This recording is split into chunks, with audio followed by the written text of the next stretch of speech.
앞에 나와 예배하는 이유는 우리의 예배를 받으실 창조주 하나님이, 유일하신 하나님이 계시기 때문에 그렇습니다. 사람들은 눈에 보이는 형상들을 바라보며 그것들로 인해서 복을 얻길 원하지만 우리가 지은 모든 것 위에 군림하시는 창조하신 하나님이 계심을 이 땅에 더 많은 사람들이 알게 하여 주시고, 그 창조주 하나님을 알아감으로 우리의 생각과 마음도 창조주 하나님을 닮아가며 이 땅 가운데 영원한 하나님 나라를 열망하며 살아가는 하나님의 사람으로 살아내며, 또 우리와 연결되어 있는 사람들에게 이 영원한 하나님 나라를 말하며 또 함께 이 길을 걸어갈 수 있도록 도와주십시오. 오늘도 전쟁의 두려움과 질병의 고통으로 신음하는 모든 이들 위해 하나님의 위로와 소망과 치유와 회복을 허락해 주옵소서. 예수님의 이름으로 간절히 기도하옵나이다. 아멘. 오늘 하나님의 말씀은 역대상 22장 1절로 19절 말씀을 읽도록 하겠습니다. 오늘 이야기는 사실 다윗이 이제 그의 인생의 말기에 성전 건축을 위해서 준비하는 장면입니다. 그래서 마지막 그의 생애는 거의 대부분 이 성전 건축을 위해서 준비하는 시간들로 모든 시간을 보냈다고 해도 과언이 아닙니다. 특별히 오늘 성경에도 말하지만 그의 아들 솔로몬이 우리가 보통 이해할 때는 한 20세쯤에 왕이 되었다고 보통 이해합니다. 그래서 다윗이 나이를 많이 먹어서, 예를 들면 다윗이 70세 정도 살았다고 생각하는데 70된 노인네가 뒤늦게 얻은 아들 솔로몬이 왕위에 오를 때 자기는 자기 인생을 살아온 생애를 기억하잖아요. 그 많은 인생의 과정들을 통과하고 살아내야 할 이 솔로몬을 생각하며 솔로몬에게 성전 지을 것을 부탁하고 또 그 주변에 있는 사람들한테 솔로몬을 도와줄 것을 부탁하고 있는 장면이죠. 그래서 다윗이 마지막 성전을 어떻게 지을 준비를 했는지를 오늘 말씀을 통해서 보도록 하겠습니다. 길지만 제가 다 읽도록 하겠습니다. 다윗이 이르되 이는 여호와 하나님의 성전이요 이는 이스라엘의 번제단이라 하였더라. 이 얘기는 다윗이 이 인구조사 때 하나님의 원하심을 벗어나서 인구조사를 해서 하나님께서 그의 징계를 주셨고, 그리고 하나님께서 그가 회개할 때 용서하시고 오르난의 타작마당에서 이렇게 예배하도록 했습니다. 그럴 때 오르난의 타작마당 가운데 예배할 때 하나님께서 그곳에 임재하신 것을 경험했어요. 그래서 다윗이 이르되 이는 여호와 하나님의 성전이요. 지금은 이 사실 오르난의 타작마당은 성전이 있는 곳이 아닙니다. 이는 이스라엘 번제단이라 하였는데 이 번제단 어디에 있습니까? 예루살렘 북쪽에 있는 기본 산당의 성막 안에 있습니다. 그래서 사실 어떻게 보면은 그곳은 하나님의 성전도 아니요 이스라엘의 번제단도 아닙니다. 근데 다윗이 그렇게 표현하는 이유는 뭡니까? 하나님이 계신 곳이 어디든지 성전이란 사실을 표현하고 있는 것입니다. 그래요. 여러분들이 구약 시대에는 우리가 구약 시대에 살고 있는 건 아니지만 교회가 하나님의 집인 건 사실이지만 교회만이 하나님의 집이 아니라 사실은 이 땅의 모든 곳이 하나님의 임재가 나타나는 곳, 그곳이 어디든지 여러분의 심령의 성전에 하나님이 계시면 그곳이 성전이에요. 여러분의 집에 여호와의 임재가 나타나시면 그곳이 여호와의 성전이 된다는 것입니다. 그렇다고 해서 우리가 이 땅에 하나님이 주신 성전과 교회가 의미가 없다는 이야기가 아니라는 것을, 지금 내가 강조하고 있는 것이 무엇인지를 여러분이 구별할 수 있게 되기를 바랍니다. 다윗이 명령하여 이스라엘 땅에 거류하는 이방 사람을 모으고 석수를 시켜 하나님의 성전을 건축할 돌을 다듬게 하고, 우리가 이해가 안 되죠? 어떻게 하나님의 성전을 짓는데 이방 사람을 모아서 일을 시킵니까? 사실 어떻게 보면은 아주 고지식한 그 신앙인들이라고 하면은 이건 하나님의 거룩한 성전을 짓는 일이기 때문에 이방인들이 그곳에 들어가면 부정타는 것이 될 수도 있겠죠. 불가능한 일입니다. 그렇지만 다윗은 하나님의 은혜를 경험하고 그의 심령 가운데 하나님의 나라를 경험한 사람이기 때문에 성전은 단지 유대인들만을 위한 것이 아니라 온 인류의 것이라는 사실을, 인류를 위한 하나님의 배려라는 사실을 그는 알았습니다. 그래서 여기에 성전을 짓는 부분에도 이방 사람들도 동참하겠다는 것이죠. 다윗이 또 문짝못과 거멀못에 쓸 철을 많이 준비하고 또 무게를 달 수 없을 만큼 힘이 많은 놋을 준비하고 또 백향목을 무수히 준비하였으니 이는 시돈 사람과 두로 사람이 백향목을 다윗에게로 많이 수운하여 왔습니다. 다윗이 이르되 내 아들 솔로몬은 어리고 미숙하고 여호와를 위하여 건축할 성전은 극히 웅장하여 만국의 명성과 영광이 있게 하여야 할지라. 그러므로 내가 이제 그것을 위하여 준비하리라 하고 다윗이 죽기 전에 많이 준비하였더라. 다윗이 그의 아들 솔로몬을 불러 이스라엘 하나님 여호와를 위하여 성전 건축하기를 부탁하여 다윗이 솔로몬에게 이르되 내 아들아, 나는 내 하나님 여호와의 이름을 위하여 성전을 건축할 마음이 있었으나 여호와의 말씀이 내게 임하여 이르시되 너는 피를 심히 많이 흘렸고 크게 전쟁하였느니라. 네가 내 앞에서 땅에 피를 많이 흘렸은즉 내 이름을 위하여 성전을 건축하지 못하리라. 하나님이 구체적으로 다시 왜 성전을 건축하면 안 되는지를 말씀한 것이죠.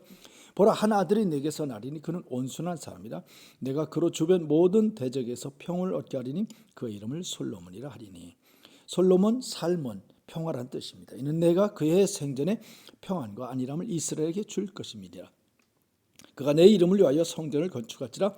그는 내 아들이 되고 나는 그의 아버지가 되어 그 나라 왕위를 이스라엘 위에 굳게 세워 영원까지 이르게 하리라 하셨나니.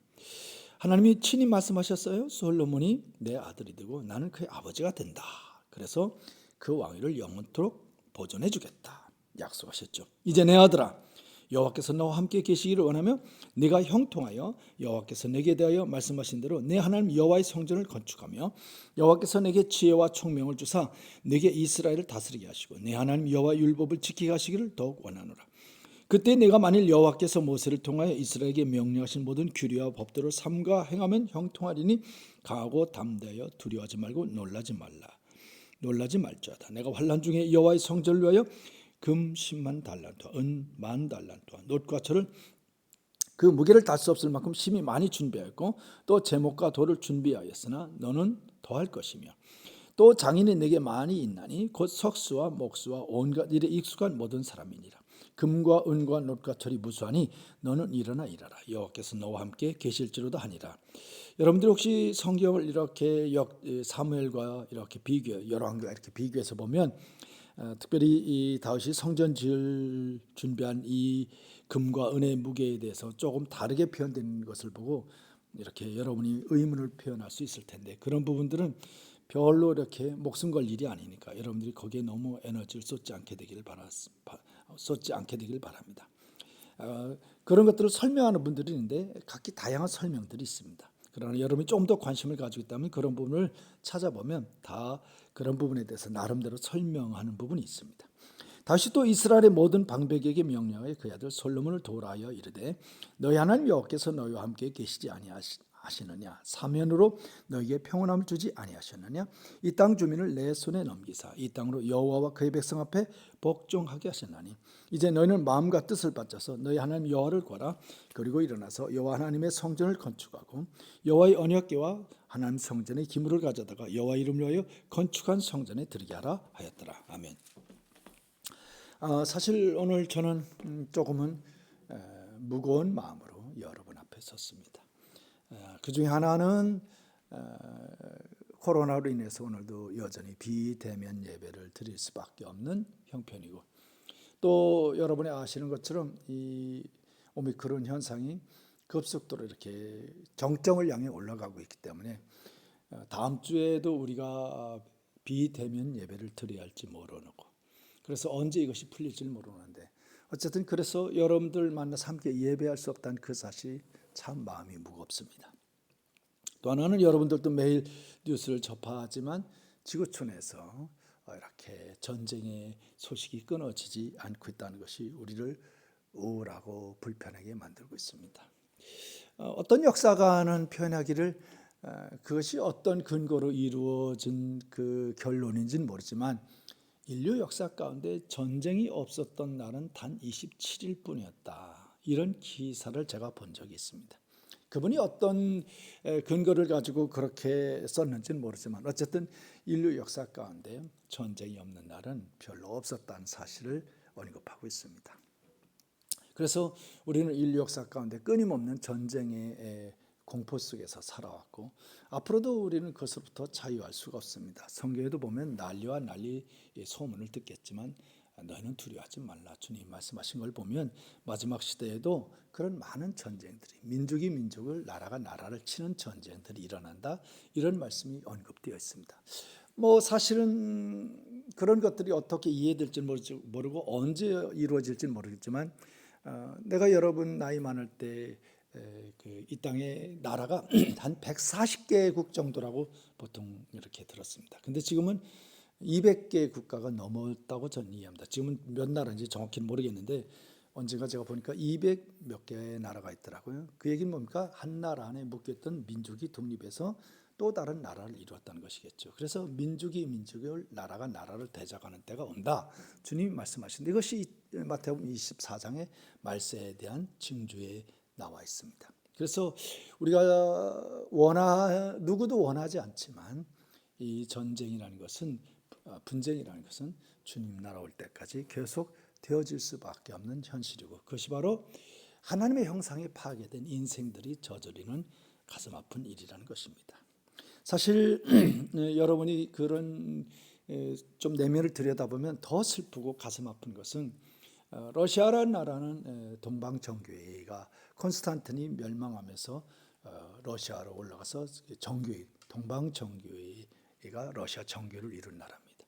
물론 이 동방 정교회가 무너지면서, 콘스탄틴이 무너지면서 그 북쪽으로 이렇게 그리스 정교회가 쭉 올라가면서 아르메니안 정교회, 뭐 무슨 그 나라마다 다 독립된 정교회를 형성했습니다. 그래서 우크라이나 정교회도 있고 러시아 정교회도 있습니다. 그래서 우크라이나에도 여러분이 조금만 인터넷 뒤져보면 우크라이나 정교회 신자가 훨씬 많고, 그 다음에 러시아 계통의 정교회 신자도 많이 있습니다. 그래서 기본적으로 80%, 뭐 90% 정교회 신자들입니다.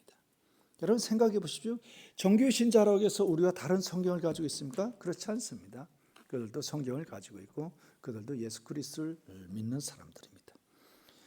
동일한 믿음을 가지고 있다고 하면서도 그렇게 이데올로기의 노예가 되어서 싸운다는 것은 그들의 신앙이 이데올로기의 수준을 넘어서서 영적인 차원의 하나님 나라의 수준에 도달하지 못했다는 슬픈 우리의 불편한 진실을 보여주고 있습니다. 그래서 더 성숙해서 하나님의 은혜 가운데 들어가 하나님 나라 안에 있는 삶을 살지 않는 한 사실 이 땅에 평화라는 것은 있을 수가 없습니다. 그래서 우리가 이런 현실을 바라보면서 현실에 우리가 무너지지 말고 현실에는 소망이 없구나, 인생에겐 소망이 없구나, 오직 하나님 외에는 소망이 없구나, 이런 사실을 발견하며 더더욱 이런 환경과 사건과 문제들을 통해서 하나님을 바라보는 여러분 되시기를 축복합니다.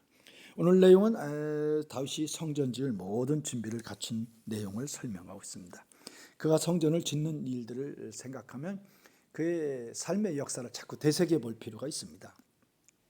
다윗은 광야를 통과하면서 사실 한 10년 정도 기본적으로는 광야를 통과하면서 쫓겨다니면서 그는 온갖 하나님의 은혜를 경험했습니다. 그때 그는 그 하나님의 역사를 경험할 때마다 정말 놀랍고 감사하고 감격스럽겠죠.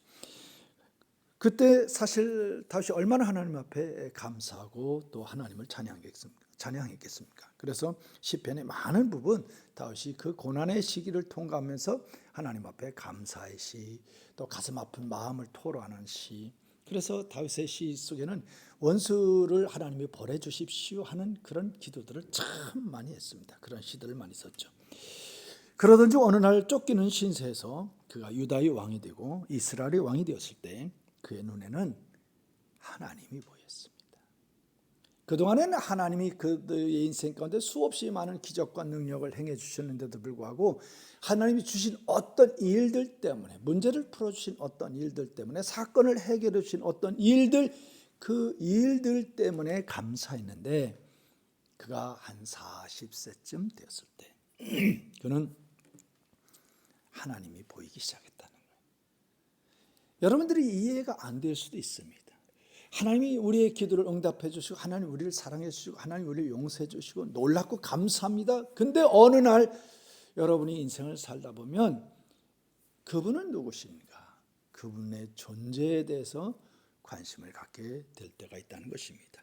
그래서 다윗은 드디어 하나님 그분에 대한 존재에 대한 이해와 인식을 시작했고, 그리고 어느 날 또 세월이 지나서 그는 하나님의 성전을 지을 마음을 먹었습니다. 그래서 성전을 지으려고 했어요. 그때 하나님께서는 나단 선지자를 통해서 그것을 반대하셨습니다. 그것이 오늘 우리가 읽은 성경에 나온 이야기입니다. 그래서 하나님이 다윗에게 성전 짓는 것을 허락하지 않은 이유는 사실 다윗이 꽤 오랜 세월 동안 정복 전쟁을 하며 살았습니다. 그래서 그의 이미지는 정복자의 이미지가 있는 거예요. 그의 정복자의 이미지는 사실 하나님의 이미지가 아닙니다. 어떤 사람들은 하나님이 우리를 노예처럼 부리는 분이라고, 그분은 주인이시고 그분은 전능하신 분이고 우리는 종이다, 노예다, 그래서 하나님이 우리를 자유를 이렇게 제한하셨다, 이렇게 생각합니다. 그래서 여러분이 세계 역사를 배운 사람이 있는지 모르겠는데 르네상스라는 것이 있습니다. 그것은 중세의 기독교에서 사람들이 신으로부터 억압당했기 때문에 다시 그리스 로마의 신화를, 고전을 통해서 인간 중심의 사회를 회복하겠다는 얘기입니다. 근데 여러분이 속지 말아야 될 것이 있습니다. 중세 기독교가 타락하고 인본주의로 변화되고 세속적으로 변화돼서 많은 사람들에게 권력을 통해서, 권력의 남용을 통해서 기독교의 본질을 훼손한 것은 분명하지만, 그렇다고 해서 그것은 종교 지도자들과 교회가 타락한 것이지 하나님이 그들을 속박한 것이 아닙니다. 여러분 기억하십시오. 하나님은 우리를 속박하신 적이 없습니다. 하나님은 우리를 사로잡으신 적이 없어요. 하나님은 항상 우리의 인생 곁에 계시면서 우리를 존중하시고, 그리고 우리에게 다가오셔서 말씀하실 때 우리가 하나님의 음성을 듣고 마음에 받아들이고 순종하면 하나님이 주시는 놀라운 복을 누리게 하셨지, 사단처럼, 원수마귀 사단처럼 우리의 생각과 마음을 사로잡아서 우리를 부정적인 생각으로 올가 묶어버리고 노예로 만들어 보시는 분이 절대로 아니라는 것입니다. 오해하지 마십시오. 하나님은 한 번도 우리 인류를 속박하신 적이 없습니다. 우리를 속박한 것은 우리의 원수마귀 사단인 것입니다. 그렇기 때문에 하나님이 우리를 자유를 제한했다는 말은 말이 안 되는 것입니다. 여러분, 하나님은 사실 어떻게 보면 우리를 정복하신 분이 아닙니다. 하나님은 우리의 아빠가 되시며 우리의 목자가 되시며 우리의 주님은 영적인 신랑이 되시며, 이 모든 이미지들은 친절한 관계 언어들입니다. 하나님의 이미지 속에 한 번도 정복자 이미지는 없습니다. 있어요, 하나. 하나님의 정복자로서 이미지를 우리에게 보실 때는 원수마귀 사단과의 싸움에서는 항상 승리하시는 여호와니시 하나님, 정복자 이미지로 표현되십니다. 그렇지만 인류를 향해서는 한 번도 정복자의 이미지로 오신 적이 없습니다. 그래서 이 성전은 특별히 하나님의 임재를 나타내는 곳이기 때문에 정복자의 이미지가 있는 다윗에게 성전을 짓는 것은 이미지가 부합되지 않는다. 주님이 그렇게 말씀하시는 것이죠. 그러면서 하나님이 하신 말씀이 있습니다. 내가 이제껏 출애굽할 때부터 또 사사시대를 거쳐서 어느 시대든지 어느 누구에게든지 내 전을 지으라고 말한 적이 있느냐? 없다는 거예요. 하나님은 사실은 어느 장소에 이렇게 제한된 분이 아니라는 것을 말씀하시는 것입니다.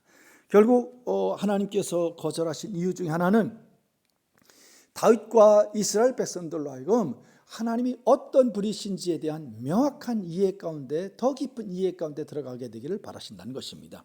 다른 주변의 모든 나라들은 신전이 있습니다. 그들이 섬기는 신을 모시는 사당이 있어요. 신전이 있습니다. 그것은 사실 신전 속에 제한된 형상화된 그 모습으로 사람들이 그 신들을 제한해버린 것입니다. 맞아요. 그래도 돼요. 왜? 그 신들은 사람들이 만드는 신이기 때문에 어떤 신전 안에 제한된 곳에 있을 수밖에 없는 형상화된 신에 불과하지만, 그러나 하나님도 그런 분은 아니라는 거예요. 하나님이 우리를 위해서 성전을 짓도록 허락하시고 성전 안에 임재하시는 것은 사실이지만, 하나님은 성전으로 가둬두실 수 있는 분도 아니고 하나님의 이미지를 형상으로 만들어서 형성할 수 있는 분도 아니라는 거예요. 하나님은 다윗을 통해서 이 사실을 더 명확하게 자신과 후손들에게 가르쳐 주기를 바라시는 것입니다. 오늘날도 우리는 속으면 안 됩니다. 하나님은 어느 곳에 제한된 것이 아닙니다. 그래서 내가 아까 이 성경 1절 읽으면서 그런 말씀 드렸죠. 지금 다윗은 오르난 타작마당에서 하나님 앞에 예배를 드렸습니다. 근데 그곳에서 하나님이 다윗에게 응답하셨어요. 임재하셨어요. 그럴 때 다윗이 뭐라고 했습니까? 이곳이 하나님의 전이라는 거예요. 이곳이 여호와의 번제단, 이스라엘 번제단이라고 그랬습니다. 그것은 바로 무슨 뜻이에요? 이곳이 성전이라는 거예요. 하나님이 계신 곳이 성전이라는 거예요. 이것은 놀라운 개념입니다. 여러분, 율법의 시대에 살던 이 다윗이 이런 고백을 한다는 것은요, 율법의 단계를 넘어선 은혜의 세계를 알았다는 것입니다. 내가 지난주 설교를 했는데 사실 어떻게 보면 여러분들에겐 그게 갔는지 모르겠네. 내가 지난주 설교를 여러분들에게 했는지 안 했는지 잘 생각이 안 나서. 사실 예배라는 것은 하나님의 임재를 경험한 사람이 하나님을 향해, 사람을 향해 나타내는 모든 반응이 예배라는 것입니다. 여러분 꼭 기억하십시오. 신앙은 형식화될 수밖에 없지만, 그리고 교회에서 예배를 드릴 수밖에 없지만, 예배의 본질은 창조주 하나님의 거룩한 임재와 나타나심을 경험하는 것이고, 그 하나님과 함께 살아가는 삶이라는 것입니다. 물론 교회라는 틀 속에서, 예배라는 틀 속에서 그 하나님을 경험한 사람이 삶 속에서도 그 하나님을 경험하는 것은 분명합니다. 그렇기 때문에 여전히 교회에서 모여서 예배하는 것은 너무 소중하고 너무 소중합니다. 이것은 주님 나라 갈 때까지 절대로 피할 수 없는 일입니다. 은혜의 시대라고 해서 예배를 폐한다? 이건 말이 안 되는 것입니다. 은혜의 시대라고 해서 예배를 유튜브로 대신해, 그것도 말이 안 되는 겁니다. 절대로 우리의 믿음을 유지할 수 없습니다. 그래서 예배는 항상 교회를 중심으로, 예배를 중심으로 우리의 신앙이 이루어져야 되는 것은 분명하지만, 하나님 우리에게 더 본질적으로 말씀하신 것은, 하나님은 눈에 보이는 성전에 제한되는 분이 절대로 아니라는 거예요.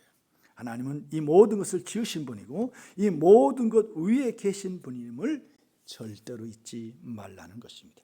하나님을 여러분의 생각과 마음과 관습과 여러분의 지적인 이해 수준에 가두어두는 것은, 하나님은 괜찮습니다. 왜요? 하나님은 여러분의 판단에 따라 그렇게 제한된 분이 아니기 때문에 그래요. 그렇지만 여러분의 인식이 제한되면 여러분은 그만큼 그 하나님의 나라의 풍요로움과 하나님의 어떤 분이신지를 알 수 없기 때문에 그렇습니다. 여러분, 그럴 때 다윗은 억지로 반항하면서 억지로 성전을 짓지 않았습니다. 하나님이 말씀하실 때 순종했습니다. 온갖 세월을 지나면서 온갖 일들을 만나면서 다윗은 이제 하나님 앞에 순복하는 길이 가장 지혜롭고 행복한 길임을 알았기 때문에 그렇습니다. 그 대신 그는 아들이 지을 모든 준비를 했습니다. 아주 섬세하게 준비했습니다.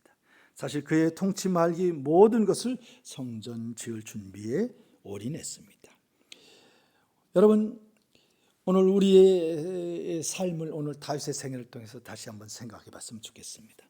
오늘 우리들도 다윗처럼 사건과 환경을 통해서 그 속에 계신 하나님을 찾고 두드리고 만나야 된다는 것입니다. 물론 말씀을 통해 나타나시던 그 하나님을 지적으로 알아가는 일도 소중하지만, 이제는 말씀을 통해 나타나시는 그 하나님을, 이제 기도를 통해 나의 삶에 계신 하나님을 만나야 된다는 것입니다. 내가 오늘 참 우울한 얘기를 했지만, 인류 역사 가운데 전쟁은 끊어지지 않았습니다. 코로나라는 이 질병이 사실은 흔한 것은 아니었습니다. 여러분이 아신 것처럼 1918년도 스페인 독감이 일어나서 그 당시 인구가 얼마나 되는지 모르지만 공식적, 비공식적인 통계로 사망자가 1,500만 내지 5천만 명이 사망자가 생겼다고 생각합니다. 지금 코로나로 인해서 전 세계가 이렇게 사망한 사람은 참 가슴 아파도 많지만, 의술도 발달하고 여러 가지 문명의 혜택을 통해서 그때에 비하면 훨씬 인구도 많은데 사망자가 적은 것은 하나님의 은혜로 생각합니다. 어쨌든 중요한 사실은 우리가 쉽게 경험하지 못할 것들을 경험하는 세대에 살아가고 있습니다. 그럴 때 우리는 어떻게 해야 되겠습니까? 아무런 의식도 없이 살아가면 그것은 신앙인의 태도가 절대로 아닙니다. 신앙인의 특징은, 신앙인의 능력은 어디에 있냐면, 어떤 사건과 환경과 문제를 만났을 때, 그것이 국가적이든 온 세계적인 것이든 인류의 차원에서 겪는 두려운 일이든 아니면 여러분 개인의 일이든 여러분의 가정의 일이든 여러분의 친한 친구의 일이든, 그런 사건과 문제와 환경이 있을 때 그런 환경 속에 계신 하나님을 찾아야 된다는 것입니다. 그 하나님을 찾지 못하면 우리는 그 문제와 환경 속에서 휩쓸려 다니면서 불안하고 두려워하고 염려하며 근심하며 인생을 살아갈 수밖에 없습니다. 거기에 살아간다는 표현을 나는 허송세월하고 낭비한다 이렇게 표현하고도 싶습니다. 그리스도인들의 믿음은 어디에 있습니까? 그럴 때 하나님을 찾고 하나님의 이름을 부르고 그 속에서 하나님의 원하시는 것들을 들어야 되는 것입니다. 예, 제가 일관되게 코로나를 말하면서 성경의 일반적인 이야기를 했죠. 코로나는 하나님이 허용하신 것입니다. 변이도 하나님이 허용하신 것입니다. 이 모든 것은 하나님의 손 안에 있습니다. 그러면 하나님께서 온 인류를 향해 하실 말씀은 무엇일까요? 예, 단 하나. 다른 모든 부수적인 것들이 있을 것입니다. 그러나 가장 중요한 것은 여호와께로 돌아오라는 거예요. 너희의 인생의 주인은 어디 계시냐고, 너희가 어디를 향해 나아가고 있는지 멈춰 서서 생각해 보라는 거예요. 단지 두려워하지 말고, 단지 죽음을 무서워하지 말고, 불안해하기 이전에 불안함을 넘어서서 이것을 아시는 하나님, 위에서 우리 인생을 굽어보신 하나님, 그 하나님을 찾고 그 하나님의 마음을 알며 그 하나님 앞에 돌아갈 때 하나님께서 다윗의 징계를 내리실 때 그만 하셨던 거죠. 하나님이 멈추라고 재앙의 사자를 멈추도록 하면 멈추어지는 것입니다. 우리 인생의 생사화복을 주관하시는 하나님을, 인류의 흥망성쇠를 주관하신 하나님을 여러분이 더 실제적으로 이런 길을 통해 알아가며 그 하나님을 만날 수 있게 되기를 바랍니다. 여러분, 인생이 힘들고 어려운 일이 있을 때마다 계속해서 하나님 앞에 그 문제를 가지고 나와서 기도하십시오. 이 시대가 왜 하나님을 경험하지 못합니까? 삶의 문제를 가지고 하나님 앞에 나아가지 않기 때문에 그렇습니다. 이 이야기를 하면서 좀 마음 슬픈 부분도 있습니다. 하나님은 우리의 기도를 들어주신다고 말하면서도 우리의 육신의 욕심을 위해서 기도하는 것은 하나님이 안 들어준다는 표현들을 우리는 많이 배웠습니다. 특별히 말씀을 배우면서 하나님의 뜻대로 하는 기도가 중요하다고 배웠습니다. 예, 맞아요. 그러나 하나님의 뜻을 여러분이 알 수 있습니까? 어린아이가 부모의 마음을 알 수 있나요? 모르죠. 그래요, 어린아이는 자기의 필요를 구하게 되어 있습니다. 그래요, 신앙은 그런 과정을 통해서 어린아이가 자기의 필요를 부모에게 구할 때 부모가 들어주고, 이 구조를 통해서 어린아이는 아버지가 어떤 분인지를 알아가는 것입니다. 그리고 세월이 지난 뒤에 그때는 또 다른 모습으로 아버지와 자식 간의 문제를 풀어가는 방식이 존재하겠죠. 근데 성숙한 어른이 된 이야기, 우리가 정점에 도달해야 될 목표를 가지고 어린아이한테 가르치면서 그렇게 하지 않은 것은 잘못된 것이다, 이렇게 말하는 것은 지혜로운 게 아닙니다. 옳고 그름으로 말하는 것이 지혜로움이 아니라는 거예요. 우리의 믿음의 수준에 따라 하나님에 대한 이해와 인식이 달라지고, 하나님은 우리의 믿음의 분량대로 하나님 앞에 나가 기도할 때 하나님은 우리의 인생 가운데 나타내시고, 그런 경험들을 통해서 다윗이 광야에서 하나님을 만나며 그 하나님 앞에 감사한 것처럼 그런 과정을 통해서 하나님을 만나고 경험해야만 우리의 믿음은 실체가 되어지는 것입니다. 그렇지 않으면 관념이에요. 그렇지 않으면 그건 지식이고, 그렇지 않으면 그것은 도덕입니다. 기독교 신앙은 그냥 단순한 도덕과 그런 철학이 아닙니다. 실제라는 거예요. 살아계신 하나님, 역사하신 하나님, 나를 사랑하신 하나님. 여러분들 중 내 기도를 들어본 사람 중에 내가 이런 기도를 자주 한다는 것을 여러분이 눈치채셨나요? 살아계신 하나님. 이것은 여러분에게 던지는 도전입니다. 이 세상 가운데서 하나님의 역사를 발견할 수 없는 그런 갈수록 어려운 세상 가운데서 여전히 하나님은 하나님의 역사를 나타내고 계십니다. 여러분 아시나요? 여러분이 눈을 돌려서 하나님이 역사하신 곳의 현장을 보면요, 지금도 하나님은 살아계시고 역사하시고 그들을 사랑하시는데 왜 여러분은 사랑을 받지 못합니까? 여러분의 알량한 성경에 관한 왜곡된 지식이 하나님의 역사를 갈망하지 않고 하나님의 나타나심을 기대하며 기도하며 기다리고 구하지 않기 때문에 그런 것입니다. 난 여러분들이 다시 기도할 수 있는 여러분 되길 바랍니다. 어떤 문제든지 기도할 수 있게 되길 바라고, 그 기도에 응답하시며 여러분 삶에 살아계시며 역사하시며 여러분을 사랑하시는 그 하나님을 만날 수 있게 되기를 바랍니다. 그리고 그 하나님을 만난 결과 어느 날 머리로만 알던 그 하나님에 대한 구체적인 존재에 대한 인식이 생겨나게 되길 바랍니다. 다시 어느 날 법궤를 찾고 어느 날 성전 지을 마음을 먹었던 것처럼 여러분들도 그런 하나님을 알아가며 만나게 되길 축복합니다. 그 과정, 사건과 환경과 인생의 문제를 풀어가시는 하나님의 역사를 경험함으로 여러분 안에 하나님 나라에 대한 실제가 더 많이 경험되어지길 바라고, 그 경험이 쌓여서 어느 날 하나님이 주신 어떤 경험들 그 경험들이 쌓이다 보면 어느 날 그 경험들이 계속 쌓이다 보면 하나님이 보이는 거예요. 그것을 행하시는 하나님, 그 하나님을 볼 수 있게 되길 바랍니다. 그래서 그 하나님 존재에 대한 관심을 가지고 그 하나님의 나라를 위해서 법궤도 옮겨오고 성전도 지었던 다윗처럼 하나님과 소통하며 하나님과 함께 살아가는 삶의 실제를 알아가는 여러분 되기를 바랍니다. 그리고 또 하나, 이것은 먼 미래에 또 때때로 여러분이 살아가면서 순간순간 경험되는 일이겠지만 다윗의 마음속에 나의 인생 가운데 이렇게 행하신 하나님, 그 하나님이 어떻게 되길 바라요? 그것으로 끝나는 게 아니라 나의 아들에게도 그가 하나님을 알아가는 그 과정을 잘 밟아나가게 해주십시오. 예, 나는 여러분들에게 호소하고 싶어요. 내가 인생을 살아오면서 교회 안에서 평생 살아왔는데 수없이 많은 증거들을 통해서 이제 나는 어느 날 그분의 존재에 대한 이해와 인식을 하기 시작했어요.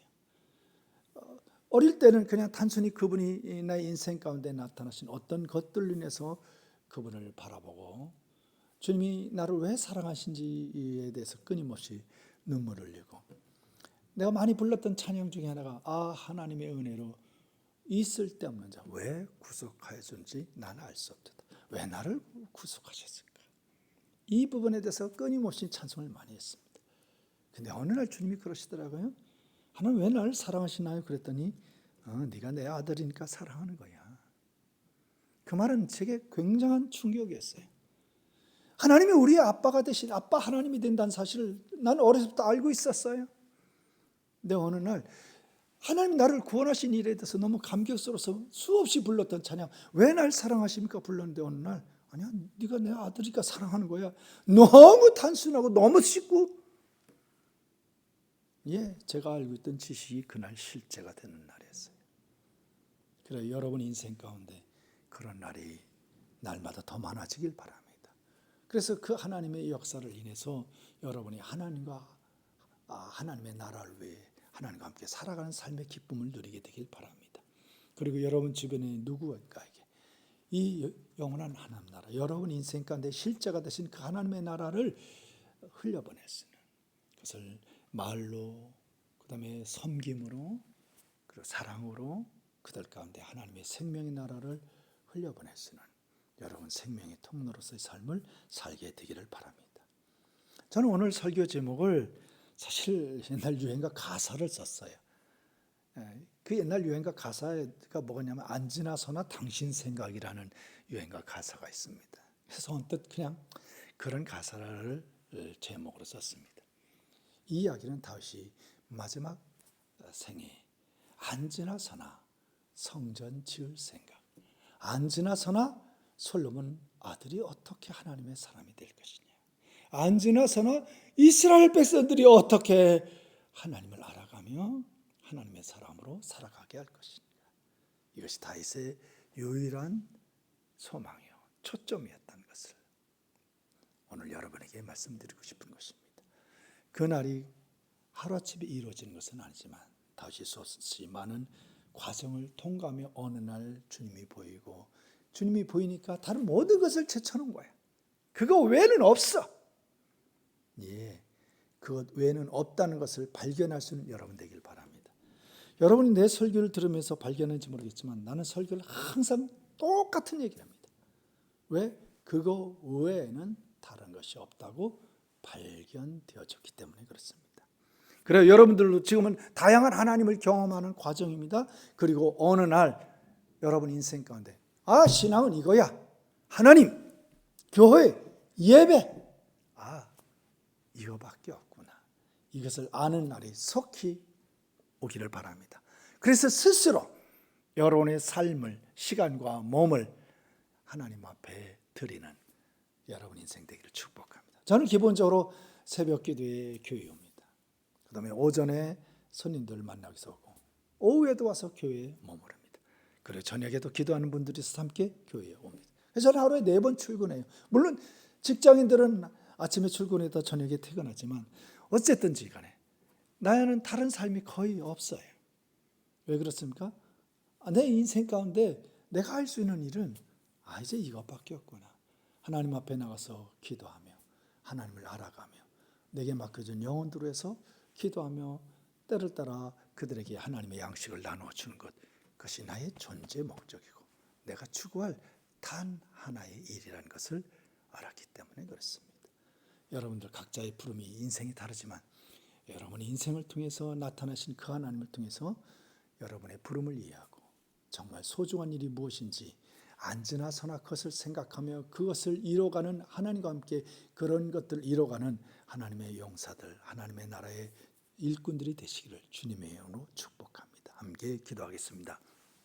주 예수 그리스도의 크신 은혜와 하나님 아빠의 사랑하심과 이 놀라운 구원과 하나님과의 건강한 관계, 사랑의 관계를 우리 가운데 실제화시켜 주시는 성령 하나님의 역사심이 오늘 하나님을 알아가는, 그래서 넘어졌다 일어났다 곁길로 갔다 되돌아오는 다윗처럼 힘들고 어려운 광야길을 걸어가는 모든 하나님의 자녀들을 위해 함께 하시기를. 그래서 어느 날 저들이 우리와 함께 하신 하나님을 발견할 뿐만 아니라 하나님 존재에 대한 인식과 하나님 앞에서는 인생에 대한 존재에 대한 이해와 인식과 그리고 남겨진 생에 무엇을 왜 살 것인지를 발견하며 그런 삶에 도달하며 그런 삶을 살다 주 앞에서는 우리 모든 믿음의 자녀들 되게 하시기를 간절히 축원하옵나이다. 아멘. 아멘.